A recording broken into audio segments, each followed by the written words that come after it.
Hello everyone, welcome back on my YouTube channel. आज हम बात करेंगे इंटरनेशनल ट्रेड में फ्री ट्रेड के बारे में। ठीक है, फ्री ट्रेड क्या है ये बात करने वाले हैं। इंटरनेशनल ट्रेड, इंटरनेशनल बिजनेस, आज का जो टॉपिक है वो क्या है, फ्री ट्रेड। ठीक है, तो सबसे पहले हम ये डिस्कस करेंगे व्हाट इज फ्री ट्रेड, और उसके बाद हम डिस्कस करेंगे pros and cons of free trade in international business. ठीक है, इंटरनेशनल ट्रेड थोड़ा ओवरव्यू दे देता हूँ, डिफाइन कर देता हूँ है क्या international trade. International trade is a buying and selling of goods and services outside the boundaries of country. ठीक है, आप अपनी कंट्री में कोई भी प्रोडक्ट है या कोई भी गुड है, ठीक है, गुड्स को प्रोड्यूस करके और दूसरे देशों में बेच रहे हो। ठीक है, यानी कि आप क्या कर रहे हो, प्रोडक्शन आपका चल रहा है कंट्री ए में, जो कि आपकी डोमेस्टिक कंट्री है। ठीक है, आप इसको प्रोड्यूस करके कंट्री बी में बेच रहे हो, तो ये अब क्या है, ये कंट्री ए है, कंट्री बी है। कंट्री ए में गुड प्रोड्यूस हुए according two factor of production जो भी उनके पास अवेलेबल है, और उसके बाद उन्होंने क्या करा, उसको जो भी बायर बी में है, बी कंट्री का जो बायर है उसको बेच दिया। तो वो क्या है आपका international trade, international business, foreign trade. ठीक है, तो वही चीज यहाँ पे हम डिस्कस कर रहे हैं। Trade, international trade is a trade between Nations. ठीक है, international trade is exchanging of goods and services in the two other countries. दूसरे कंट्रीज के साथ आप गुड्स एंड सर्विसेज को एक्सचेंज कर रहे हो in the form of consideration. वहां पे कंसीडरेशन है प्रॉपर, ठीक है, यानी कि करेंसी एक्सचेंज हो रही है। ठीक है, प्रॉपरली बैलेंस ऑफ ट्रेड है, उसके साथ बैलेंस ऑफ पेमेंट भी होना चाहिए इंटरनेशनल ट्रेड में। ठीक है, तो ये था थोड़ा ओवरव्यू। अब मेन टॉपिक पे आ जाते हैं, फ्री ट्रेड। अब जब हम बात कर रहे हैं इंटरनेशनल बिजनेस की, तो जब एक कंट्री से गुड्स को प्रोड्यूस करके दूसरे में बेचा जाएगा, तो पहली चीज तो ये, जब हम प्रोडक्शन करते हैं तो उसी के लिए हमें बहुत सारी चीजों की रिक्वायरमेंट्स होती है। जैसे आपने क्या करा, आप कोई फैक्ट्री चला रहे हो तो गवर्नमेंट की परमिशन लोगे, डॉक्यूमेंट, लाइसेंस, बहुत सारे डॉक्यूमेंट्स आपको इशू करवाने पड़ेंगे। ठीक है, अकॉर्डिंग टू फैक्ट्री एक्ट बहुत सारे डॉक्यूमेंट्स रिक्वायर्ड होंगे, वो आपके कंप्लीट होनी चाहिए। ठीक है, यानी कि बहुत सारी legal formalities, rules and regulations. और जैसे सपोज हम बात करते हैं in the language of international business, tariff, quotas, इन सारी चीजों के लिए आपको प्रॉपरली ट्रांजैक्शन करनी होंगी। तब जाके आप फाइनली क्या करते हो, उसको प्रोड्यूस करते हो, और जब उसको हम दूसरे देशों में बेचते हैं या फिर भेजते हैं जैसे सपोज, तो तब भी हमें बहुत सारी फॉर्मेलिटीज पूरी करनी पड़ती हैं। यानी कि गवर्नमेंट ने जो भी रूल्स एंड रेगुलेशन बनाए हुए हैं वो फॉलो करते हुए हमें फाइनली अपने गुड्स को डेस्टिनेशन तक पहुंचाना होता है। ठीक है, अब यहाँ पे हम बात कर रहे हैं फ्री ट्रेड की, कि कैसे फ्रीली हमारे जो भी फिनिश गुड्स हैं वो फ्री, मतलब कि फ्री होके दूसरे देशों में जा सकते हैं। तो वो बात कर रहे हैं फ्री ट्रेड की, यानी कि lack of rules and regulation, कोई रूल्स एंड रेगुलेशन ना हो, कोई ऐसी हार्ड एंड फास्ट पॉलिसी ना हो, फ्रीली आप अपने सामान को दूसरे देशों तक भेज पाओ। तो वो यहाँ पे हम बात कर रहे हैं free trade. What is free trade? Occur when there are no artificial barriers, means कोई बैरियर नहीं है। ठीक है, put into face place by government की तरफ से कोई बैरियर नहीं है in the international business. You can freely exchange your goods to other country. ठीक है, to restrict the flow of goods and services. ठीक है, फ्रीली आप दूसरे कंट्रीज के साथ गुड्स को शेयर कर सकते हो, एक्सचेंज कर सकते हो, कोई बैरियर नहीं है। तो वो हम कहते हैं क्या, फ्री ट्रेड। वो क्या है, फ्री ट्रेड है। ठीक है, between trading Nations. Free trade is largely theoretical policy. एक तरीके से जैसे सपोज हम बात करते हैं बिजनेस की, तो पॉलिसी बनाई जाती है किस तरीके से हम इंटरनेशनल बिजनेस को कर सकते हैं।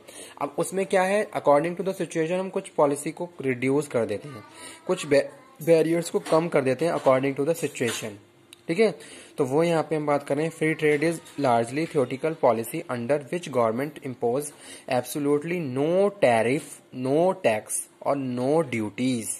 ठीक है, कोई भी टैरिफ नहीं है, कोई भी टैक्सेस नहीं है, कोई भी ड्यूटीज नहीं है। जैसे हम बात करते हैं ना एक इम्पोर्ट की, जैसे सपोज किसी भी दूसरी कंट्री से हम कुछ मंगवा रहे हैं तो हमें कुछ टैक्सेस पे करने पड़ते हैं। लेकिन अगर हम बात करें फ्री ट्रेड की, तो ये टैक्सेस को रिड्यूस कर दिया जाता है ताकि आप फ्रीली एक्सपोर्ट या इम्पोर्ट कर सकें। जैसे हम बात करते हैं एक्सपोर्ट की, ठीक है। तो कोटाज यू हैव टू पे, ठीक है। कोई भी एक्सपोर्टर है, बिजनेस तभी अपना प्रोसीड कर पाएगा जब प्रॉपरली वो सारे लीगल जो भी ऑब्लिगेशंस हैं उनको पूरा कर रहा है, ठीक है। तो वो यहाँ पे हम बात कर रहे हैं। In the simplest form, free trade is the total absence of government policies, ठीक है। आपको समझ में आ गया होगा, total absence of government policies restricting the import और export of goods and services, ठीक है। तो वो क्या है, फ्री ट्रेड। गवर्नमेंट पॉलिसी को हमने क्या करा, एलिमिनेट कर दिया, और उसके बाद जो भी फ्रीली जो बिजनेस चल रहा है दूसरे देशों के साथ, वो क्या है, फ्री ट्रेड है। Free trade is unrestricted importing and exporting of goods and services between the countries. कोई भी रेस्ट्रिक्शन नहीं है, फ्रीली आप प्रोड्यूस करके दूसरे देशों को सामान बेच पा रहे हो, तो वो क्या है, इंटरनेशनल ट्रेड और फ्री ट्रेड है, ठीक है। जैसे country A India, country B USA. India क्या है, फ्रीली क्या कर सकता है, कंट्री यूएसए के साथ बिजनेस कर सकता है, कोई रेस्ट्रिक्शन नहीं है इन दोनों के बीच, ठीक है। कोई टैक्सेस पे नहीं करने पड़ रहे, कोई लीगल फॉर्मेलिटीज पूरी नहीं करनी पड़ रही, freely you can transfer goods and services, exchanging goods and services, तो वो क्या है, फ्री ट्रेड है। लेकिन ये चीजें टाइम टू टाइम थोड़ी कम या ज्यादा की जाती हैं, ठीक है, according to the political issues, या फिर करें एनवायरमेंटल फैक्टर्स की बात करें, ठीक है। तो उसके हिसाब से इनको क्या करा है, थोड़ा चेंज किया जाता है। जैसे सपोज हम बात करते हैं ना, जैसे IMF है, इंटरनेशनल मॉनेटरी फंड है, वर्ल्ड ट्रेड ऑर्गेनाइजेशन है, तो ये क्या ऑर्गेनाइजेशन क्या काम करती हैं, ये यही काम करती हैं कि कैसे कंट्रीज फ्रीली और फैसिलिटेट होके, मतलब कि एक इजी वे में आपस में बिजनेस कर सकते हैं, ठीक है। तो वो यहाँ पे हम बात कर रहे हैं, कुछ एग्रीमेंट्स बनाए जाते हैं, उन एग्रीमेंट्स के अंडर जाके कंट्रीज हैं जो नेशंस हैं बिजनेस करते हैं, ठीक है। ऐसा नहीं है कि एलिमिनेशन पूरा हो गया है, ये पूरी तरीके से एलिमिनेट कर दिया है। कुछ रूल्स एंड रेगुलेशन, कुछ एग्रीमेंट्स साइन करते हुए मेंबर कंट्रीज क्या करती हैं, इंटरनेशनल बिजनेस को प्रोसीड करती हैं। तो वो यहाँ पे हम बात कर रहे हैं। United state most industrialised Nations negotiate free trade agreements, ठीक है। नेगोशिएशन किया जाता है नेशंस के द्वारा with other nations which determine tariff, duties and subsidies the countries can impose on export और import, ठीक है। तो जो टैरिफ हैं, ड्यूटीज हैं और जो सब्सिडीज हैं वो इम्पोज की जाती हैं सॉरी, एक्सपोर्ट और इम्पोर्ट में, ठीक है। तो ये था आज का वीडियो लेक्चर। एडवांटेज और डिस्कस कर लेते हैं, डिसएडवांटेज हम नेक्स्ट लेक्चर में डिस्कस कर लेंगे, ठीक है। फर्स्ट एडवांटेज है इंक्रीज प्रोडक्शन। पहला क्या है, आपका प्रोडक्शन बढ़ रहा है। अगर आप फ्रीली ट्रेड कर पा रहे हैं तो कहीं ना कहीं आपका इकोनॉमीज ऑफ स्केल और ज्यादा इंप्रूव हो रहा है और ज्यादा ग्रो हो रहा है, ठीक है। कोई रेस्ट्रिक्शन नहीं है तो आप और अच्छे से बिजनेस कर रहे हो, ठीक है। प्रोडक्शन एफिशिएंसी, जैसे सपोज हम बात करते हैं ना, इंक्रीज प्रोडक्शन में बात करते हैं, तो जो अगर एक्सपोर्ट की बात करें तो जो भी मीडिएटर्स हैं, बहुत सारे मीडिएटर्स के थ्रू क्या है, आपका गुड फाइनल डेस्टिनेशन तक पहुंचता है। तो यहाँ पे जो भी हमारी कॉस्ट है वो कम हो रही है, ठीक है। ट्रांसपोर्टेशन कॉस्ट की बात करें, अदर फैक्टर्स की बात करें, तो कहीं ना कहीं आपके लिए क्या है, फ्रूटफुल है। प्रोडक्शन एफिशिएंसी आपकी बढ़ रही है। जब आप ज्यादा बल्क में प्रोडक्शन कर रहे हो तो कहीं ना कहीं आप अपनी एफिशिएंसी को ज्यादा बढ़ा रहे हो, तो वो भी आपके लिए क्या है, एज अ कॉम्पिटिटिव एडवांटेज है।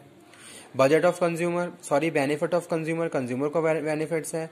फ्रीली वो अगर ट्रेड हो रहा है तो बहुत सारे क्या है, टैक्सेस कम हो गए हैं जो अल्टीमेटली कस्टमर को पे करने पड़ते हैं, लेकिन वो उसको वहां पे प्राइस क्या हो गए, थोड़े रिड्यूस हो गए हैं। फॉरेन एक्सचेंज, ठीक है, गेम। एम्प्लॉयमेंट बढ़ रहा है, जितना ज्यादा प्रोडक्शन करेंगे, जितनी ज्यादा इंडस्ट्रियलाइजेशन होगा, उतना एम्प्लॉयमेंट इंक्रीज होगा। और इकोनॉमिक ग्रोथ, कंट्रीज की, कंपनीज की इकोनॉमिक ग्रोथ हो रही है, ठीक है। तो वो यहाँ पे हम बात कर रहे हैं एडवांटेजेस ऑफ फ्री ट्रेड, ठीक है। नेक्स्ट लेक्चर में मैं आपको बताऊंगा डिसएडवांटेज ऑफ फ्री ट्रेड, और अगेन थोड़ा कॉन्सेप्ट डिस्कस करूंगा फ्री ट्रेड के बारे में, ठीक है। और इसके कुछ फैक्टर्स हैं वो भी मैं डिस्कस करूंगा नेक्स्ट वीडियो लेक्चर में। इस वीडियो लेक्चर को मैं यहीं पर स्टॉप करता हूँ, ठीक है। जो मैंने यहाँ पे डिस्कस किया है कॉन्सेप्ट ऑफ फ्री ट्रेड और एडवांटेजेस ऑफ फ्री ट्रेड, ठीक है। तो कहीं ना कहीं ये बेनिफिट्स हैं जो फ्री ट्रेड को और ज्यादा प्रमोट करते हैं। जैसे employment is a vast problem for populated country, तो वहाँ पे एम्प्लॉयमेंट बढ़ रहा है, तो उसके लिए ये बहुत ज़्यादा इंपॉर्टेंट पॉइंट है। इकोनॉमिक ग्रोथ हो रही है, तो वो भी जो अंडर डेवलपिंग कंट्रीज़ हैं उनके लिए क्या है, यहाँ पे बहुत ज़्यादा इंपॉर्टेंट वैल्यू है। ठीक है, foreign exchange gain benefit to consumer, production efficiency, ये भी इंपॉर्टेंट है। एफिशिएंसी जितनी ज़्यादा होगी उतना ज़्यादा हम अच्छे से प्रोडक्शन कर पाएंगे। ठीक है, ट्रांसफ़र ऑफ टेक्नोलॉजी की बात करें तो वो सारी चीज़ें भी यहाँ पे हम कंसीडर कर सकते हैं। और इंक्रीज प्रोडक्शन,